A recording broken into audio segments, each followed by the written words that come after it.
Hello everyone.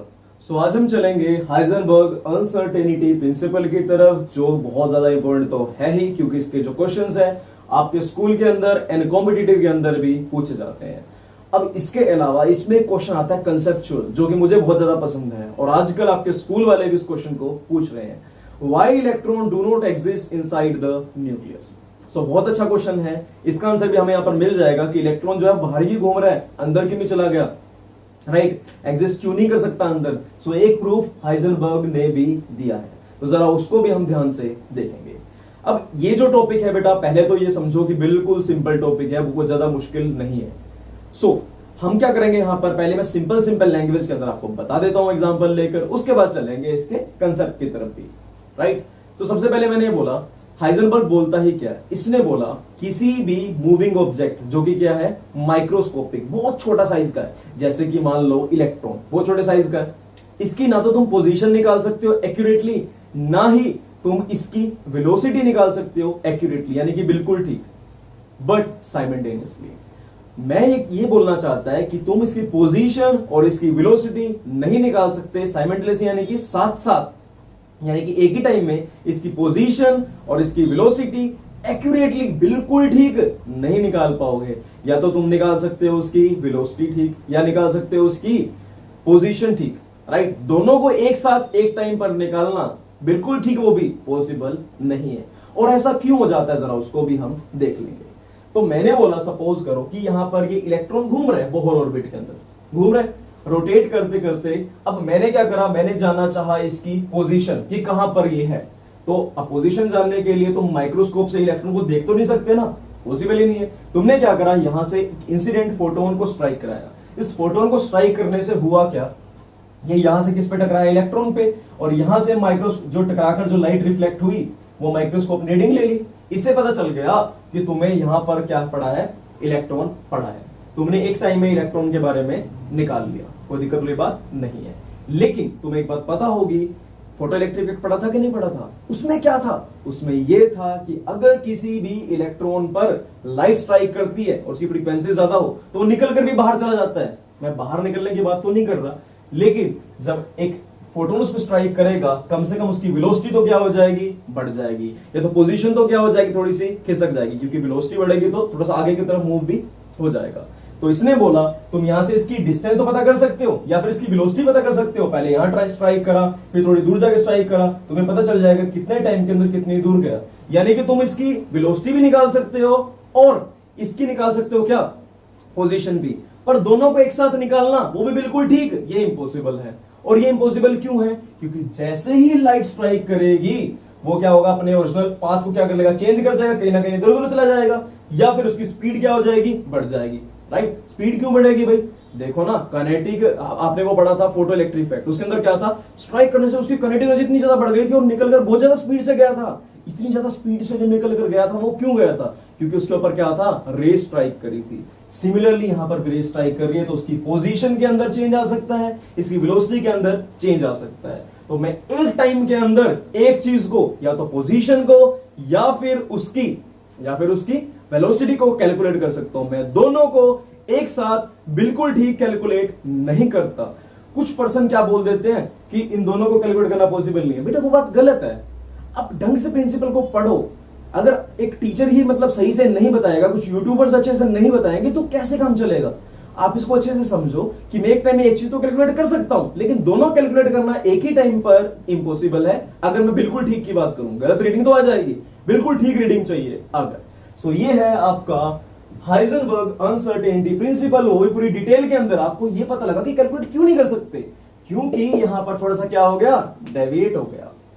तो it is impossible to measure both position and momentum of small particle. अच्छा मैं एक बात और बताने वाला हूं, ये स्मॉल पार्टिकल पे ही क्यों लगता है, बड़ी पार्टिकल क्यों नहीं लगता। पर चलो मैं इसको पूरा करता हूं पहले। It is impossible to measure both position and momentum of very small particle like electron simultaneously and accurately. मैं साइमल्टेनियसली यानी कि हिंदी में लिख देता हूं साथ साथ, एक्यूरेटली यानी कि तुम्हें बताइए बिल्कुल ठीक, राइट। अब ये वेरी स्मॉल पार्टिकल पे क्यों लगता है, देखो बेटा इलेक्ट्रॉन होता या कोई ऑब्जेक्ट होता बिल्कुल छोटा साइज का होता तो उसको कहीं ना कहीं लाइट अफेक्ट कर सकती है। सपोज कर लो हाथी है, उसके ऊपर लाइट डली तो क्या वो मूव करने लगेगा या उसकी पोजीशन चेंज हो जाएगी, नहीं हो सकती। वो क्या रहेगा, बिल्कुल सेम रहेगा, उसकी वेलोसिटी में डिफरेंस नहीं आएगा, उसकी पोजीशन के अंदर डिफरेंस नहीं आएगा। अरे ये बात एक्सपेरिमेंट से तो बता सकता हूं, लेकिन डेली लाइफ के अंदर कैसे रिलेट करोगे इसको? ऐसे लाइट से देखो, हाथी रख दिया मैंने यहां पर, लाइट डल रही है, क्या इधर उधर मुंह तो नहीं होगा? सिंपल सी बात है। इसलिए क्या होता है, सिर्फ छोटे ऑब्जेक्ट पे फर्क पड़ता है। इसका फर्क जो होता है मैक्रोस्कोपिक ऑब्जेक्ट पे नहीं होता, सिर्फ किस पे होता है, माइक्रोस्कोपिक ऑब्जेक्ट्स पर, right? So note this is only applicable on small particle, not on bigger particle. हालांकि वो जो बिल्कुल थोड़ा सा इफेक्ट है हम कुछ ऑब्जेक्ट पर पड़ेंगे तो वो कैसे निकालेंगे वो हम देखने वाले हैं। तो जरा मैं इसको रिलेशन के मीडियम से देख लेता हूं। Delta x delta p is equal to h by 4 pi. ये क्या है बेटा, ये देखो मैंने डेल्टा पी को ओपन करा, मोमेंटम होता है, ये क्या बन गया, मास इनटू वेलोसिटी। तो डेल्टा एक्स यानी कि चेंज इन पोजीशन, एम क्या है बेटा, mass of object, delta v change in velocity, या फिर यूं कहूं uncertainty in position, uncertainty in velocity. वो फिक्स नहीं है, कुछ कुछ चेंज हो सकता है, राइट? तो मैंने बोला चेंज इन, देखो अब उस फॉर्मूला से इस फॉर्मूला को डिराइव करते हैं, उससे पोजीशन नहीं निकाल सकते, मोमेंटम नहीं निकाल सकते, ये इक्वल टू भी नहीं लगाना यहां पर हमने, ये तो क्वेश्चन करते हुए लगाना है। हमने क्या बनाना है, greater than equal to, greater than equal to, ये हम ऐसे इसको यूज करेंगे, राइट? तो हम सारी चीजें यहां पर समझ गए। एच क्या था बेटा यहां पर, प्लैंक कांस्टेंट, और कुछ जगह पर तो सिंपल हम ग्रेटर देन का साइन ही यूज कर लेते हैं, पर आपने दोनों करना है, ये दोनों ही बिल्कुल बहुत अच्छी रिप्रेजेंटेशन रहेगी इसको रिप्रेजेंट करने के लिए। सो हमने देख लिया यहां पर मैथमेटिकल एक्सप्रेशन भी, ये भी हमें होप समझ आ गया होगा। अब चलते हैं इसके न्यूमेरिकल्स की तरफ, राइट? उसके बाद चलेंगे अपने कंसेप्चुअल क्वेश्चन की तरफ। अब न्यूमेरिकल भी एनसीईआरटी वाले चूज किए हैं ताकि आपको फायदा ही रहे। इस चैप्टर के अंदर न्यूमेरिकल इतने ज्यादा हैं कि अगर हम एनसीईआरटी के चूज करें, देखो कुछ ना कुछ तो एक्स्ट्रा मुझे करवाना ही पड़ता है, वो तो बेटा कंडीशनिंग है, लेकिन मैं कोशिश करता हूं कि फिर भी एनसीईआरटी ज्यादा फॉलो करी जाए, क्योंकि आपके सारे क्वेश्चन वहीं कवर हो जाए। A microscope using suitable photon is used to locate an electron in atom within distance of, distance कितनी दे दी बेटा, 0.1 एंगस्ट्रॉम। एंगस्ट्रॉम क्या होता है, 10 raised to power minus 10 metre, right? Calculate uncertainty in velocity, मुझे क्या निकालना है, डेल्टा वी। अब एक सिंपल सी बात है, समझ कर देखो बेटा, 1 2 3, तीन में से कोई भी दो चीजें गिवन रहेंगी, एक चीज आपने निकालनी होगी। कुछ हार्ड एंड फास्ट रूल तो कोई भी नहीं है, क्या है, सिंपल, तीन में से कोई भी दो चीजें गिवन रहेंगी, एक चीज आपने निकालनी है। तो जरा ध्यान से देखते हैं इसको। मैंने डेल्टा एक्स पुट कर दिया, गिवन था हमें, डेल्टा वी हमें नहीं पता था, एज इट इज रख दिया। मास ऑफ इलेक्ट्रॉन कितना होता है, 9.1 इंटू 10⁻³ किलोग्राम, पुट कर दिया इसको। अब देखो एच की वैल्यू पुट कर दी, पाई कितना होता है 3.14, पुट कर दिया। अब देखो हमने क्या करा, इसको इस तरफ लेकर चले गए, और इस तरफ लेकर क्यों चले गए, मुझे क्या निकालना है, डेल्टा वी। मैं इसको नीचे ले गया, इसको नीचे ले गया, और सोल्व करके वैल्यू आ जाएगी 5.79 इंटू 10⁻6 मीटर पर सेकेंड। ये किसकी वैल्यू आ गई, अनसर्टेनिटी इन पोजीशन की, अनसर्टेनिटी इन वेलोसिटी की। सो हमने यहां से इसकी वैल्यू यहां पर निकाल ली। अब एक और क्वेश्चन देखते हैं जो कि इससे थोड़ा सा अच्छा है। A golf ball has a mass of 40 gram and a speed of 45 meter per second. Speed can be measured with accuracy of 2%. सिर्फ 2% की एक्यूरेसी से मेजर की जा रही है। Calculate uncertainty in position. तुम uncertainty in position कैसे निकालोगे? तो जरा ध्यान से देखते हैं। मैंने क्या निकालना है, uncertainty in position पहले कितने परसेंट एक्यूरेसी से है, 2% से। जितने परसेंट एक्यूरेसी गिवन होगी उससे क्या कर दूंगा बेटा, मल्टीप्लाई कर दूंगा। तो हमारा क्या आ जाएगा बेटा, डेल्टा वी आ जाएगा यहां से। अब देखो 2% था यानी कि 2/100 किसका बेटा, स्पीड का, 45 का। तो मेरी वैल्यू क्या आ गई यहां पर, 0.9 मीटर पर सेकेंड। अब आपको देखो डेल्टा एक्स आपने निकालना है, डेल्टा वी की वैल्यू निकल आई। मास कितना है बेटा, 40 ग्राम, पर ग्राम में नहीं, किसमें लेकर चलेंगे, किलोग्राम के अंदर, क्योंकि बाकी सभी यूनिट किसमें ले रखी है, किलोग्राम में, इसलिए सोल्व करना सही रहेगा। अब देखो मुझे निकालना क्या है, डेल्टा एक्स। वही 1 2 3 में से आपको दो चीजें गिवन है, एक चीज आपने निकालनी है, बाकी सबको क्या भेज दिया मैंने, नीचे भेज दिया। 4 पाई नीचे आ गया, एम डेल्टा वी नीचे आ गया, मुझे क्या निकालना है यहाँ पर, डेल्टा एक्स। सो सिंपल, मैंने एच की वैल्यू पुट करी, 4 पुट कर दिया, पाई की वैल्यू कितनी थी 3.14 पुट कर दी, मास कितना था इसका 0.9 पुट कर दिया मैंने, डेल्टा एक्स की वैल्यू यहां पर निकल आएगी ग्राम्स के अंदर। सो अब हम चलते हैं, होप आपको ये वाली बात तो अच्छे से समझ आ गई होगी। सिंपल है क्या, तीन में से दो चीजें गिवन, एक चीज आपने निकालनी होगी। सो अब हम चलते हैं हमारे कंसेप्चुअल क्वेश्चन की तरफ, जो बहुत ज्यादा इंपॉर्टेंट भी है और बहुत इंटरेस्टिंग भी है। सो अब हम चलेंगे कंसेप्चुअल क्वेश्चन की तरफ एंड पार्टिकल एंड वेव के डिफरेंस को देखने के लिए। सो ये दोनों ही क्वेश्चन क्या है बेटा, इंपॉर्टेंट है, इसको इंपॉर्टेंट मार्क कर लीजिएगा। अब क्या करें बेटा, इनमें से क्वेश्चन आने के चांसेस रहते हैं, ये कुछ 2 नंबर का पूछ ले जाता है और ये भी कुछ 2 नंबर का पूछ ले जाता है। तो दोनों को ध्यान से आपने देखना है। इससे पहले जो हमने अभी जो न्यूमेरिकल किया उसमें बेटा यहाँ पर ग्राम लिखा हुआ था। ऑब्वियसली जो डेल्टा एक्स है बेटा पोजीशन है और वो तो मीटर के अंदर मेजर की जा सकती है, तो यहाँ पर आपने मीटर कर लेना है। इन एनी केस आपने वहां पर नोट नहीं किया तो उसको नोट कर लेना और वहां पर मीटर लिख लेना।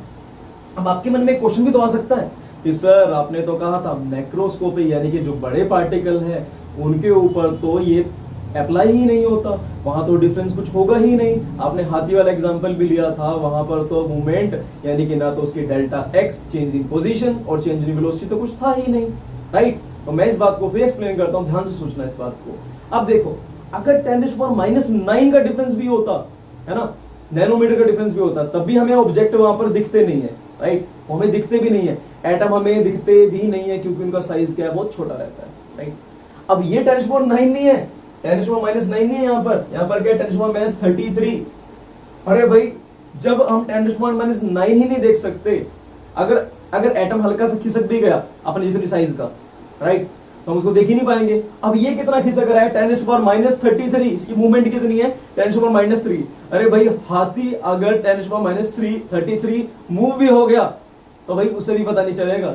दूसरी बात, इसको ऑब्जर्व करने के तो मतलब ही सवाल ही पैदा नहीं होता, ये ऑब्जर्व तो किया ही नहीं जा सकता क्योंकि जब हम एटम को ही नहीं देख सकते और एटम जितना एटम का 0.000000033 टाइम्स है ना 1 टाइम मूव कर रहा है, पर पता भी नहीं चलेगा कि हल्का सा मूव हुआ या नहीं। सो अगेन ये किस पे लगता है, खास माइक्रोस्कोपिक पे, मैक्रो पे ये नहीं लगता। सो होप आपको ये वाली बात समझ आ गई होगी और यहां से आपने क्वेश्चन भी यूनिट ठीक कर ली होगी। चलो, why electron do not exist inside the nucleus बताना है आपने। देखो बेटा हाइजेनबर्ग अनसर्टेनिटी प्रिंसिपल चूज किया मैंने, यहां पर क्या लिखा delta x dot delta p h by 4 pi. Greater than भी कह सकते हैं, चलो हम जब फॉर्मूला करते हैं, जब क्वेश्चन करते हैं तो क्या लेते हैं, इक्वल टू लेते हैं। अब देखो मैंने निकाली यहाँ पर वेलोसिटी, मैंने क्या करा यहाँ पर m को नीचे भेज दिया, डेल्टा x को नीचे भेज दिया। 3 में से कोई भी 2 चीजें गिवन रहेगी, एक चीज हमने निकालनी है, तो मैंने डेल्टा v निकालना है, इसको भेज दिया हमने नीचे की तरफ। तो सारे जो हमारे यहाँ पर टर्म्स प्रेजेंट है उनकी वैल्यू देख लेते हैं। h की वैल्यू कितनी है भाई 6.626 इंटू 10⁻34, पाई की वैल्यू 3.14, डेल्टा x, बेटा डेल्टा x है ही क्या, हम न्यूक्लियस की बात कर रहे हैं ना, तो न्यूक्लियस का जो एरिया है जहां पर न्यूक्लियस है उसको बताना है, उसका डायमीटर बताना है, वो कितना है बेटा 10⁻15 मीटर। इतना छोटा है हमारा न्यूक्लियस, राइट। इतने छोटे से न्यूक्लियस के लिए हम निकाल रहे हैं एरिया। अरे भाई हम देखो जब एटम नहीं देख सकते, न्यूक्लियस नहीं देख सकते, गैस चेंज को देख पाएंगे, खुद सोचना, कभी भी नहीं देख सकते। चलो इसको छोड़ो, अब यहां पर देखो मैंने इसकी वैल्यू पुट कर दी। अब मास ऑफ ऑन इलेक्ट्रॉन कितना होता है बेटा 9.1 इंटू 10⁻31 किलोग्राम। अब जब मैं इस पूरे को सोल्व कर देता हूं तो इसकी वेलोसिटी आ जाती है 5.77 इंटू 10⁻10 मीटर पर सेकेंड। इसकी वैल्यू आ गई 10⁻10 मीटर पर सेकेंड। बेटा लाइट की स्पीड कितनी होती है 3 इंटू 10⁸8 इतनी स्पीड होती है, राइट। और हम मानते हैं सबसे तेज चीज तो क्या है, लाइट है। अब ये क्या है, कितना है बेटा 10⁻10 यानी कि 100 गुना तो हो गया, 2 zeros तो एक्स्ट्रा है, कितने गुना हो गया 100 गुना। और ये भी क्या है 3 का डबल ही है, 6 के आसपास है, तो कितने टाइम होगी 200 टाइम ज्यादा होगी। बेटा पॉसिबल ही नहीं है, लाइट से फास्ट चीज तो वहां कोई चीज है ही नहीं। और हम मान रहे हैं कि इलेक्ट्रॉन क्या है, अगर इसके अकॉर्डिंग चले तो इलेक्ट्रॉन की स्पीड से घूम रहा है 5.77 इंटू 10⁻10 स्पीड से न्यूक्लियस के अंदर घूम रहा है, जो कि पॉसिबल नहीं हो सकता। अब ये क्वेश्चन हो सकता है आपको थोड़ा सा कंफ्यूजिंग लगे क्योंकि बहुत अच्छा कंसेप्चुअल क्वेश्चन है और अगर आपके एग्जाम में आ गया तो इसलिए ध्यान से समझो। देखो अगेन मैंने क्या करा बेटा, h की वैल्यू पुट करी, 4 पाई की वैल्यू पुट करी, डेल्टा x की वैल्यू पुट करी, m की वैल्यू पुट करी और मेरे पास आंसर क्या आ जाएगा 5.77 इंटू 10⁻10 मीटर पर सेकेंड। अब हमें डेल्टा x की वैल्यू याद रखनी है, बस कितनी है वो 10⁻15 मीटर, जो कि किसका साइज है न्यूक्लियस का, ठीक है, न्यूक्लियस के डायमीटर का। सो कट करके वैल्यू कितनी आ गई 10⁻10 के आसपास, वो भी कितना 5.77। अब यहां से क्या पता चला, इसकी लाइट, इसकी जो स्पीड है वो स्पीड ऑफ लाइट से ज्यादा हो गई, जो कि पॉसिबल कभी भी नहीं हो सकता। तो इसलिए वो न्यूक्लियस के अंदर है ही नहीं। अगर न्यूक्लियस के अंदर होता तो इतनी स्पीड से घूमना पड़ता, इतनी स्पीड से कोई भी ऑब्जेक्ट नहीं घूम सकता अभी तक, राइट। सो इसलिए ये पॉसिबल नहीं है। तो हमारा कंसेप्चुअल क्वेश्चन ये पूरा हुआ और होप आपको इसमें कोई दिक्कत नहीं होगी, बट अगर फिर भी होती है तो पूछ लेना, क्योंकि क्वेश्चन क्या है वाकई अच्छा था। अब देखते हैं difference between particle and wave. Wave और पार्टिकल में डिफरेंस कैसे देखोगे बेटा? पार्टिकल तो क्या होता है, कोई भी चीज कहीं भी रख दो। सपोज कर लो एक बॉल है, मैंने हाथ पे रख दी, यहाँ पर एक बॉल रखी हुई है, बड़े साइज की है। अब यहाँ पर दूसरी बॉल तो नहीं आ सकती, राइट। इसने क्या करा, एक पार्टिकल ऑक्यूपाई करता है well defined position in space, जैसे कि बॉल, कार, इसने क्या करा, एक वेल डिफाइंड पोजीशन ऑक्यूपाई करी है, ठीक है। अगर मैं बात करता हूं वेव की, तो wave spread out in the space, it get delocalised in the space. मैंने बोला क्या वेव यही रुक गई क्या? नहीं रुकी ना, घूमते घूमते घूमते घूमते सब तरफ फैलती हुई चली गई, राइट। ये क्या है बेटा? वेव। वो क्या होता है? स्प्रेड आउट हो जाती है इन द स्पेस, लेकिन ये क्या होता है, एक ही पोजीशन को ऑक्यूपाई करता है और वो फिक्स होगी कि यहां पर ये चीज रखी हुई है, राइट। सेकेंड चीज, टू और more particle can not exist in the same space. देखो बेटा, अगर मैंने हाथ पे एक बॉल रखे तो दूसरी बॉल यहां पर नहीं आएगी जब तक कि मैं इसको ना हटा लूं। सिंपल सी बात है। जिस जगह पर मैं खड़ा हूं, अगर किस जगह पर किसी और को खड़ा होना है तो मुझे वहां से हटना पड़ेगा। ऑब्वियसली सेम जगह पर वो पर्सन भी खड़ा नहीं हो सकता। आत्माएं ऐसा कर सकती हैं, डरना नहीं है। आत्माएं तो क्या कर सकती हैं, मतलब ऐसा आ रहे हैं, हमने टीवी में देखा है ना कि वो क्या होते हैं, सेम जगह पर एग्जिस्ट कर सकती हैं, राइट। आत्मा क्या हो गया, वेव नेचर हो गया। दो आत्मा एक साथ भी खड़ी हो सकते हैं, कोई दिक्कत नहीं है। लेकिन अगर मैं बात करता हूं दो इंसान की, तो वो एक टाइम पे एक ही जना खड़ा हो सकता है, right. Two wave can coexist in the same region. दो जो वेव्स हैं वो एक जगह पर खड़ी रह सकती हैं, दो आत्मा एक जगह पर खड़ी रह सकती है, ऐसा अपना मूवी के अंदर देखा है। चलो ये तो हो गया बेटा, चलो समझने के लिए। अब मैं एक बार इसके एग्जांपल्स ले लेता हूं। देखो ध्यान से, अगर मैं बोल रहा हूं, मैंने एक बार बोला, सेम टाइम में कोई और भी बोल रहा है, तो क्या दोनों वेव्स एक साथ नहीं जा सकते एक जगह पर? बिल्कुल जाएंगी, राइट। एक जगह पे खड़ी रह सकते हैं, बिल्कुल हो सकती है। मतलब खड़ी तो नहीं रह सकती, एक जगह पर क्या होता है बेटा, मिक्स तो हो सकती है ना। एक ही जगह पर एग्जिस्ट तो कर सकती है, बिल्कुल कर सकती है। So two wave can exist in same region. अब मैंने बोला, चलो ये समझ नहीं आया तुम्हें। सपोज करो मैं पानी के अंदर एक पत्थर फेंका, तुमने भी पत्थर फेंका, दोनों वेव आपस में मिक्स हो गई, सेम स्पेस पे एग्जिस्ट कर रही है कि नहीं कर रही? कर रही है। सो वो सेम स्पेस पे को एग्जिस्ट कर सकती है, सेम रीजन के अंदर क्या हो सकती है, को एग्जिस्ट। पानी से एग्जांपल, आत्मा वाला एग्जांपल, और इसके अलावा कौन सा एग्जांपल, साउंड वेव का एग्जांपल, ये सब एग्जांपल ले सकते हो तुम। नेक्स्ट, जब दो पार्टिकल कंबाइन करते हैं, total value will be the sum of two particle. जब दो चीज कंबाइन कर, सपोज कर लो दो बॉल्स थी, मैंने दोनों का मास रखा, तो उनका मास भी क्या हो जाएगा, बढ़ जाएगा। अगर एक बॉल थी तो कम मास था, दो बॉल थी ज्यादा मास था, राइट। सिमिलरली चीनी का एक दाने की बात करता हूं, अगर एक दाना है तो कम मास है, ज्यादा दाने डालते जाओगे तो क्या हो जाएगा, वो बढ़ते जाएंगे। लेकिन वेव में ऐसा नहीं है, मास हो, वॉल्यूम हो, लेंथ हो, सब क्या होती चली जाएगी, बढ़ती चली जाएगी। लेकिन अगर मैं बात करता हूं वेव के लिए जरूरी नहीं है बढ़े, ऐसा भी हो सकता है घट जाए। ये कैसे? व्हेन टू और मोर वेव कंबाइनिंग, इसको बोलते हैं इंटरफेरेंस। जब वो इंटरफेयर करती हैं, the resulting wave will be larger और स्मॉलर। वो लार्जर और स्मॉलर दोनों हो सकती है। वैसे तो टॉपिक फिजिक्स का है ना, लेकिन चलेंगे, देखते हैं केमिस्ट्री वाले सर कैसा पढ़ाते हैं और फिजिक्स में भी काम आएगा या नहीं।